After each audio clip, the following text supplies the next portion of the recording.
केंद्रीय गृहमंत्री अमित शाह की वह घोषणा कि 31 मार्च 2026 से पहले देश के सभी हिस्सों से नक्सलवाद खत्म हो जाएगा, इस टारगेट को हासिल करने में सीआरपीएफ और दूसरे बल जुट गए हैं।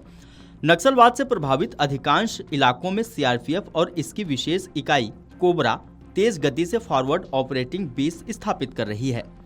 घने जंगल में नक्सली हमले का खतरा, बरसात में घुटनों तक कीचड़ में राशन सप्लाई, उफनती नदियों के बीच आवाजाही, कटी हुई सड़कें और टपकते टेंट एवं पोटा कैबिन, सीआरपीएफ के जाबाज इन तमाम दिक्कतों का सामना कर रहे हैं, लेकिन वे अपने लक्ष्य की राह पर जरा भी टस से मस नहीं होते।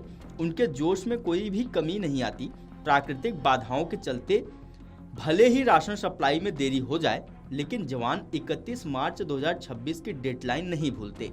उत्साह के साथ वे नए एफओबी स्थापित कर रहे हैं।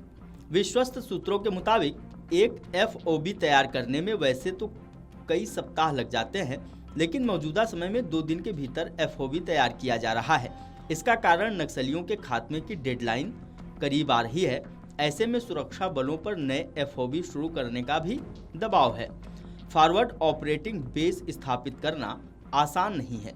वजह उस क्षेत्र तक सड़क नहीं होती। चारों तरफ तय एसओपी के तहत फोर्स लगाकर नए शिविर का काम शुरू होता है। लंबे समय तक ग्राउंड कमांडर व जवानों को रहने के लिए आरामदायक जगह तक नहीं मिल पाती। नक्सलियों द्वारा घात लगाकर हमला, आईईडी लगाना और बैरल ग्रेनेड लॉन्चर से अटैक, यह जोखिम तो हमेशा ही बना रहता है। एफओबी को कच्चे पक्के तरीके से स्थापित करने में 2-3 दिन लगते हैं। भले ही जवानों को टेंट या कच्चे में रहना पड़े, मगर वे आगे बढ़ने के लिए तैयार हैं। जब एक जगह पर एफओबी तैयार हो जाता है तो उसके 30 दिन बाद ही नए कैंप का लेआउट प्लान तैयार हो जाता है। छत्तीसगढ़ में कई क्षेत्र तो ऐसे हैं जहां महीनों बीतने के बाद भी एफओबी पर बुनियादी सुविधाओं का अभाव रहता है। सीआरपीएफ द्वारा जहां पर कैंप स्थापित किया जाता है, उससे पहले वहां कोई नहीं होता। लोकल मशीनरी और पुलिस सीआरपीएफ के साथ ही कैंप साइट पर पहुंचती है। सबसे पहले जंगल के कुछ हिस्सों को साफ कर कैंप के लिए उपयुक्त जगह तैयार की जाती है। कैंप तक पहुंचने वाले रूट को कई किलोमीटर तक सैनिटाइज किया जाता है। इसके बाद ही जेसीबी अपना काम शुरू करती है। कैंप के चारों तरफ कई फुट चौड़ी खाई खोदी जाती है। उसके बाद कंटीली तार लगाते हैं। अगर मौसम खराब है तो भी जवान इस काम को तय समय सीमा में ही पूरा करते हैं। दूसरा चरण टेंट लगाने का होता है। कुछ दिनों बाद पोटा केबिन बनते हैं। नक्सलियों के चलते आसपास की सड़कें पहले से ही क्षतिग्रस्त रहती हैं।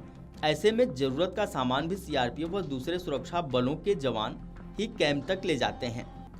बरसात में राशन, डीजल या गैस सिलेंडर कई फुट पानी में दलदल में मैस तक यह सप्लाई जवानों द्वारा ही की जाती है।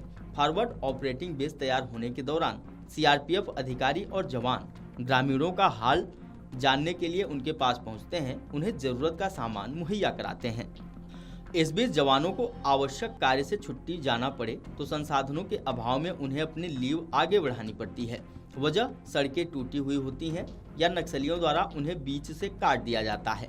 ऐसे में वहां से गाड़ी या बाइक नहीं गुजर सकती। जवानों को अपनी राशन सप्लाई के लिए खुद ही सड़क को ठीक करना पड़ता है। एफओबी के चक्रव्यूह में फंसकर नक्सली मारे जाते हैं। नक्सलियों के गढ़ में अभी तक लगभग 300 से ज़्यादा एफओबी स्थापित किए जा चुके हैं। 2024 में 58 नए कैंप स्थापित थे। इस साल 100 नए एफओबी स्थापित करने का काम शुरू हो चुका है। ये कैंप नक्सल के किले को ढहाने में आखिरी कील साबित हो रहे हैं। जिस तेजी से फॉरवर्ड ऑपरेटिंग बेस स्थापित हो रहे हैं, उससे यह बात साफ है कि तय अवधि से पहले ही नक्सलवाद को खत्म कर दिया जाएगा। वीडियो डेस्क अमरउजाला.com। अगर आप ये वीडियो YouTube पर देख रहे हैं तो हमारे चैनल को सब्सक्राइब कर बेल आइकन दबाएं और Facebook पर देख रहे हैं तो हमारे पेज को लाइक करें।